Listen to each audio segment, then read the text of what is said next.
C'est Jeune Afrique qui donnait la nouvelle hier soir. Emmanuel Macron se rendra le 20 décembre à Bamako. Il y sera reçu par le colonel Assimi Goïta, le président de la transition malienne. Cette rencontre intervient après des mois de fortes tensions diplomatiques entre les deux pays. En effet, croit savoir Jeune Afrique, lors de cet entretien, il sera essentiellement question des tractations autour de la possible arrivée des mercenaires russes de Wagner au Mali et de l'organisation des élections censées mettre fin au régime de transition. Emmanuel Macron tentera une nouvelle fois de dissuader son hôte de passer tout accord avec le groupe paramilitaire sous peine de s'exposer à de lourdes sanctions internationales. Partageant la fermeté de la CEDEAO, il lui répétera aussi l'importance de tenir des élections d'ici à la fin du mois de février, comme il s'y était engagé au début de la transition.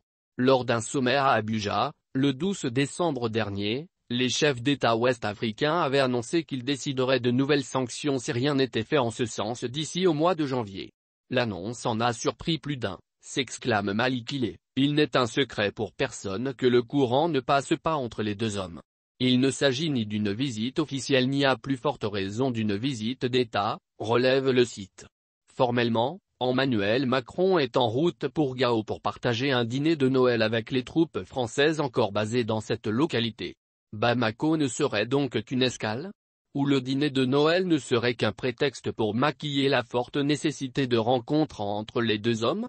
En toute hypothèse, conclut Malikile, il reste à savoir si le voyage du président Emmanuel Macron sera l'occasion de fumer le calumet de la paix, de faire une paix des braves, c'est-à-dire une entente à des conditions honorables pour tous, ou si au contraire c'est une algarade au sommet sur fond d'ultimatum et de menaces qui prévaudra.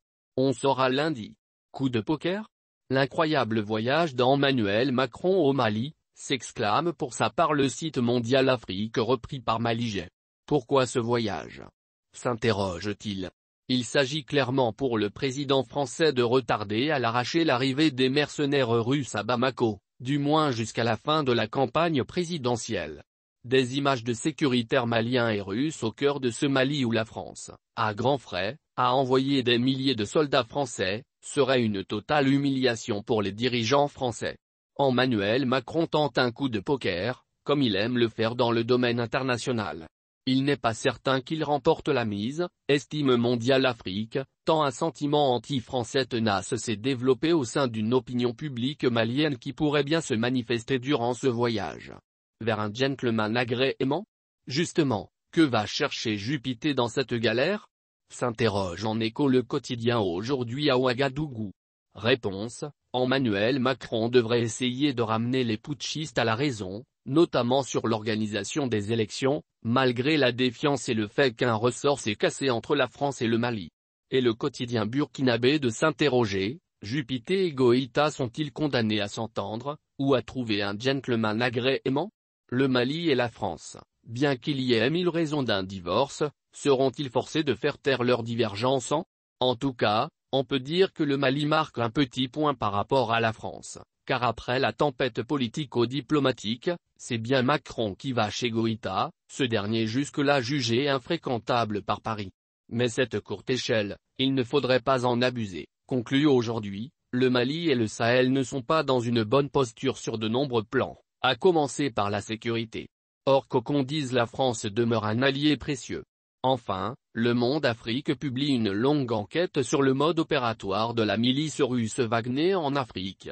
Une enquête qui confirme les nombreuses exactions du groupe paramilitaire, notamment en RA et en Libye. Et qui dévoile aussi que des membres civils du groupe Wagner sont déjà au Mali, un géologue et un juriste qui s'intéresseraient de près à des gisements d'or.